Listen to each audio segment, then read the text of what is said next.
नमस्कार, मैं हिमांशु मिश्रा और आप देख रहे हैं द इनसाइड स्टोरी। तो हम सब जानते हैं कि राजस्थान में अशोक गहलोत और सचिन पायलट के बीच में ठनी हुई है, लेकिन दिलचस्प बात यह है कि राजस्थान में राहुल गांधी की भारत जोड़ो यात्रा भी चल रही है। तो सवाल यही उठ रहा है कि भारत जोड़ो के साथ साथ क्या कांग्रेस की जो अंतर्कलह है राजस्थान के अंदर, अशोक गहलोत और सचिन पायलट के जो दिलों की दूरियां हैं, क्या उसे भी जोड़ पाने में राहुल गांधी कामयाब हो पाएंगे? अब क्योंकि यात्रा अंतिम पड़ाव में है राजस्थान में, तो अभी तक क्या हुआ है और क्या ऐसा हो पाना संभव भी है, यह भी एक सवाल है। डॉक्टर संजीव त्रिवेदी जी वरिष्ठ पत्रकार हमारे बीच है। संजीव जी, राहुल गांधी क्या दोनों के दिलों को मिला पाएंगे? अगले साल चुनाव भी होने वहां पर, तो इस लिहाज से भी ये इंपॉर्टेंट है। अभी तक करीब करीब आधा से ज्यादा यात्रा खत्म हो चुकी है राहुल गांधी की राजस्थान में, और ये दिलों के दूरियों की जो बात आप कह रहे हैं, इसे खत्म करने का कोई प्रयास या इसे खत्म होता हुआ दूर कहीं कोई रेजोल्यूशन, कोई समाधान अभी तो नजर नहीं आ रहा है। तो अगर ये दिलों की दूरियां नहीं कम हुई तो फिर चुनाव पे इसका असर पड़ेगा। और राजस्थान की पॉलिटिक्स ऐसी है कि हर 5 साल बाद बदल जाती है सत्ता, तो इस बार कांग्रेस की वापसी कर पाना मुश्किल हो जाएगा इस लिहाज से भी। तो वैसे में लोग कहते हैं कि भाई राहुल गांधी ने ये यात्रा, इनकी जो आपसी लड़ाई है, इनके दिलों की दूरियों को खत्म करने के लिए थोड़ी ऑर्गेनाइज किया है। तो ये लड़ाई 24 के लिए ही है, सिर्फ यही मान लिया जाए? ये भारत जोड़ो यात्रा है, ये 24 के लिए भी नहीं है। तो भारत जोड़ो, पहले कांग्रेस पार्टी, बीजेपी तंज कसती है कि अपनी पार्टी को तो आप जोड़ नहीं पा रहे हैं, भारत जोड़ने की बात करते हैं आप। तो यही सवाल आ जाता है कि इस यात्रा का कोई जो राजनीतिक बोध है वो उससे अलग क्यों है? क्या ये यात्रा जो है बस यूं ही चल रही है कि राज्य दर राज्य आप जा रहे हैं? देखिए 2 दिनों के भीतर ये 100 दिन पूरे कर लेगा, और उस मौके पर राहुल गांधी प्रेस कॉन्फ्रेंस भी करने वाले हैं, और ये तमाम सवाल उस वक्त भी होंगे जो आज आप उठा रहे हैं। लेकिन इन प्रश्नों का उत्तर देना कम से कम इस यात्रा की जिम्मेदारी है, ऐसा कोई मानकर नहीं चल रहा है अभी। और ये आशंका सही है कि अगर मान लीजिए कि इतने बड़े नेता राज्य में आते हैं, इतना बड़ा ये यात्रा है, यात्रा कार्यक्रम वो वहाँ आयोजित होता है, और उसके बावजूद वहाँ की कांग्रेस पार्टी एक नज़र नहीं आती है चुनाव के इन पहले, तो फिर इस यात्रा की सफलता को आप कैसे आकलन करेंगे? क्योंकि नेतृत्व पर ही सवाल खड़ा कर दिया अशोक गहलोत ने। जब अध्यक्ष पद को लेकर चुनाव हो रहा था, उनकी बात नहीं मानी, अपनी चीज़ को लेकर अड़ गए वो, और जिस तरह का बिहेवियर उस टाइम का रहा, विधायक किस तरह से सामने चले आए और वो जो मीटिंग हो रही थी उससे बिल्कुल दरकिनार हो गए। तो ये सारी जो चीज़ें हुई, तो क्या राहुल गांधी को एक सबक सिखाने की ज़रूरत नहीं है अपने ही नेताओं को कि आप अगर ऐसे काम करेंगे तो फिर हम कभी ना जीत पाएंगे, और जो विजन हम भारत जोड़ो का लेकर चल रहे हैं, आप अगर तोड़ों की राजनीति करोगे तो फिर चीजें ठीक ढंग से नहीं चल पाए। एक सबक सिखाने की क्या जरूरत राहुल गांधी को नहीं होनी चाहिए अपनी पार्टी के नेताओं को? वो किसी भी तरफ से हो सकता है। ये बिल्कुल सही है कि अगर एक यात्रा चल रही है, वो भारत जोड़ो यात्रा है, लेकिन उसमें जो राजनीतिक संदर्भ कांग्रेस पार्टी के हैं उनको टेकअप किया जाना चाहिए, और पूर्व में किया भी गया है। जैसे महाराष्ट्र गए तो जो कांग्रेस की आइडिया एंड आइडियोलॉजी है उसके अनुसार उन्होंने बात किया, जब उन्होंने सावरकर के खिलाफ बोला।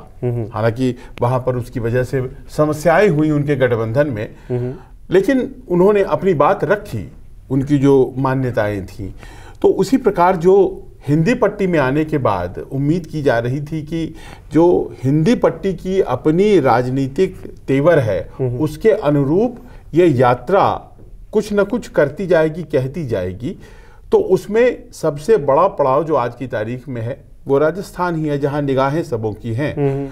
और इसके पहले वो मध्य प्रदेश में रही यात्रा, और आपने देखा कि मध्य प्रदेश में यही स्थिति थी जिस कारण से वहां आज कांग्रेस की सरकार नहीं है, बावजूद इसके कि 2018 में लोगों ने कांग्रेस को चुन के दिया था। आप याद करें वो कहानी, ज्योतिरादित्य सिंधिया एक तरफ, कमलनाथ और दिग्विजय सिंह दूसरी तरफ, और वो बात जख्म से नासूर बना और पार्टी टूट गई। और आज ज्योतिरादित्य सिंधिया भारतीय जनता पार्टी के पाले में हैं और उनके साथ गए केंद्रीय मंत्री भी हैं, केंद्रीय मंत्री भी हैं और उनके साथ गए विधायक अब भारतीय जनता पार्टी के विधायक हैं। तो वहां इन परिस्थितियों को देखने के बाद भी अगर राजस्थान जाने के बाद भारत जोड़ो यात्रा उस राजनीतिक बोध को सीधे तौर पर एड्रेस नहीं कर रहा है कि इसी यात्रा का काम है कि आप कांग्रेस को भी संवारते चलिए, आप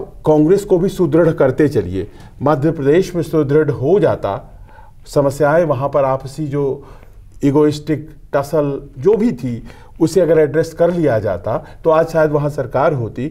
राजस्थान में वो टसल चल रही है, एक आध दफे पहले कोशिश भी हो चुकी है और ऐसे में अगर फिर से कोशिश होती है दूर भागने की दोनों नेताओं का एक दूसरे से, तो फिर वहां सरकार गिरती है या टूट हो जाती है। हम लोग राहुल गांधी से ज्यादा सवाल इसलिए पूछते हैं क्योंकि हम समझते हैं कि वो नेतृत्व है, वो गांधी परिवार है और कांग्रेस पार्टी गांधी परिवार के इर्द गिर्द ही है। लेकिन मल्लिकार्जुन खड़गे अभी चुनकर आए हैं, उनका क्या फर्ज है कि राजस्थान में अगर सियासी संकट चल रहा है तो वो क्या करें? उन्होंने कुछ प्लान बनाया है कि वो आकर सिर्फ बैठ गए हैं और हम सिर्फ राहुल गांधी की तरफ ही देखेंगे? मल्लिकार्जुन खड़गे के पहले जिन नेता का नाम था कि वो अध्यक्ष बनेंगे वो कौन थे? अशोक गहलोत थे। वो अभी इस वक्त क्या है? वो मुख्यमंत्री बने हुए हैं। अब आप समझ सकते हैं कि मल्लिकार्जुन खड़गे अशोक गहलोत को क्या काबू में ले लेंगे? प्रश्न ये है कि वो फर्स्ट प्रायोरिटी नहीं थे। फर्स्ट प्रायोरिटी तो अशोक गहलोत थे उस पद के लिए और अब वो खड़गे तभी आए जब आपने खुद वो डिस्कस किया था कि कैसे वो उस विषय पर लड़ाई हुई और कैसे खड़गे साहब का नाम सामने आया। अशोक गहलोत ने मना किया, अंदर खाने माफ़ी भी मांगा बाद में जाके सोनिया गांधी। तो खड़गे साहब के नेतृत्व में वो पैनापन या वो धार अभी तो कम से कम नहीं है, भविष्य में हो सकता है कि हो जाए, लेकिन वो इन चीज़ों को संभाल ले। अब देखिए मैं आपको एक उदाहरण देता हूँ। वहाँ शांति धारीवाल सबसे ज़्यादा वाचाल थे, सबसे ज़्यादा कह रहे थे और उन्होंने तो वो जो बैठक बुलाई गई थी उनके घर पे ही बुलाई गई थी, जो आला कमान के आदेशों से इतर सारे विधायक दूसरी जगह जाकर के बैठ गए थे। उस शाम को याद कीजिए जब एक बगावत का सुर निकला था जयपुर से। शांति धारीवाल और वो तमाम लोग जिनको नोटिसें दी गई थी, आज की तारीख में क्या हुआ उन नोटिसों का? अनुशासनात्मक कार्रवाई की जाएगी। क्या हुआ उस कार्रवाई का? वो सब ठंडे बस्ते में जा चुका है, कोई कार्रवाई नहीं होने वाली है। वहां पर खबर फैल चुकी है जयपुर में कि क्लीन चिट दिया जा चुका है। कोटा से वो आते हैं शांति धारीवाल, भारत जोड़ो यात्रा का जो कोटा लेग है ना, उसमें वो आयोजकों में भी रहेंगे, वो उस तरह से उसको एड्रेस भी करेंगे। तो ऐसे में आप क्या उम्मीद करते हैं कि क्या मल्लिकार्जुन खड़गे सॉल्व कर देंगे जिस समस्या को सोनिया गांधी, राहुल गांधी, प्रियंका गांधी सॉल्व नहीं कर पा रहे हैं? और दूसरी बात ये बहुत महत्वपूर्ण, यात्रा चल रही है भारत जोड़ने की, तो फिर यात्रा उन कष्टकारक विषयों को उभार कर सामने लाने की है जिसकी वजह से जनमानस परेशान है। इसमें उत्सव की जगह नहीं है। लेकिन छत्तीसगढ़ अगर चले गए तो वो भी राजनीतिक सरोकार था, राहुल गांधी चले गए वहां उत्सव में शामिल हुए वो। तो जब वो राजनीति को वो एड्रेस कर सकते हैं कि भाई चलो जीत हुई है, हम सब वहां जाते हैं, तो फिर राजस्थान में रहकर गहलोत पायलट की समस्या का स्थायी समाधान क्यों नहीं? अच्छा, इससे अच्छा मौका मुझे नहीं लगता राहुल गांधी को कभी मिलता कि वो दिल्ली बुलाते दोनों नेताओं को और फिर वहां बातचीत करते। चलते फिरते आपको एक मौका मिला है, हालांकि वो मौका जो है आपने खुद बनाया है। भारत जोड़ो यात्रा लेकर आप चले हैं, बहुत हजारों किलोमीटर आप चल चुके हैं, लेकिन आप वहां पर अगर पहुंचे हैं तो कुछ करिए ना अपनी पार्टी के लिए, अपने लिए। अगर आप इन 20-22 दिनों में जब तक यात्रा रहेगी वहां पर उसमें कुछ नहीं कर पाए तो फिर आप ये सोचे कि दिल्ली जाकर हम जो है चीज़ों को सही कर लेंगे, मुझे नहीं लगता। बिल्कुल सही दुरुस्त आकलन है आपका। थोड़े कम दिन रहने वाले हैं वो 20-22 से, लेकिन ये आपका बिल्कुल सटीक आकलन है कि राजस्थान की उस धरती पर चलते हुए दोनों नेताओं को साथ चलाते हुए वो समस्या क्या है जिसकी वजह से कांग्रेस का अस्तित्व तो आप खतरे में डाल देते हैं। जबकि आप जमीन पे हैं, आप हार्ट टू हार्ट टॉक कर सकते हैं, आप जमीन पे वहां और नेताओं से बात कर सकते हैं, और जो विधायक है उनसे समस्या क्या है। दिल्ली आप हर किसी को नहीं बुला सकते और हर कोई जाए ये संभव भी नहीं है। बिल्कुल। झालावाड़ में प्रवेश करते हैं उज्जैन में महाकाल के दर्शन के बाद, और वो रास्ता झालावाड़ और उसके बाद कोटा, बूंदी और होते हुए अब वो इलाका जो दौसा, जहाँ पर सचिन पायलट का इलाका है, और फिर कोटा और उस तरह से होते हुए फिर वो टोंक भी जगह आता है जहाँ से इस वक्त एमएलए हैं सचिन पायलट, होते हुए जयपुर पहुँच जाएंगे। ये पूरी जो रीजन है इसमें प्रभाव क्षेत्र सचिन पायलट का है। सचिन पायलट को अपने ही जमीन पे खड़ा कीजिए, और गहलोत तो पूरे प्रदेश के हैं, मुख्यमंत्री ही हैं वो, उनको पूछिए क्या समस्या है। अगर वो सॉल्व नहीं हो पाता है तो देखिए, यात्रा आप कर सकते हैं, बहुत दूर चल सकते हैं, कहाँ पहुंचेंगे इस पर लोग सवाल करेंगे। अच्छा, ये भी है कि जो सवाल हम लोग पूछ रहे हैं या फिर जो हम सोच रहे हैं, जरूर राहुल गांधी भी यही सोच रहे होंगे, क्योंकि वो पार्टी का नेतृत्व भी एक तरह से करते हैं, गांधी परिवार से आते हैं, तो उनके दिमाग में कुछ चीजें तो होंगी। हो सकता है हम लोग देख नहीं पा रहे हैं, लेकिन वो कुछ काम कर रहे हैं।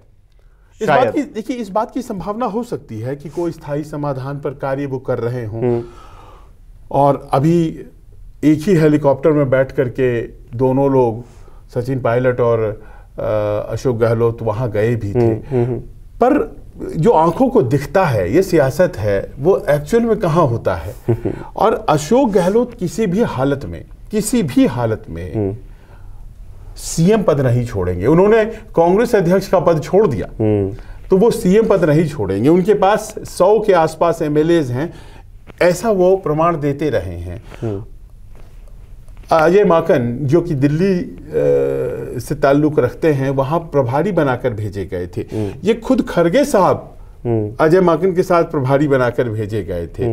इन सब की चली ही नहीं, कोई विधायक मिला ही नहीं इनसे। तो इसमें इंडिकेशंस तो बहुत हैं कि जब पूर्व में कुछ नहीं हुआ है, और अभी भी शायद अभी तक कुछ नहीं हुआ है, क्योंकि अगर कुछ हो जाता है, कोई समाधान निकल जाता है, तो फिर माइक संभाल करके जयराम रमेश बोलने में देरी नहीं करेंगे, लेकिन वो खामोश हैं। और मुझे यही समस्या नजर आती है इस पूरी यात्रा के कॉन्सेप्ट में। हालांकि इस तरह की यात्राओं से मैं बड़ा उत्साहित रहता हूं, क्योंकि ज़मीन से और लोगों से जुड़ने का ये जो बड़ा विशेष मौका भारतीय लोकतंत्र में है ये। लेकिन आप देखिए कि क्या यात्रा जो है वो यात्रा बनकर रह गई है। क्या कुछ लोग हैं जो महाराष्ट्र से आते हैं, उत्तर प्रदेश से आते हैं, तमिलनाडु से आते हैं, केरल से आते हैं, सब साथ साथ चल रहे हैं, उत्सव का माहौल, और सब आज में जी रहे हैं क्या?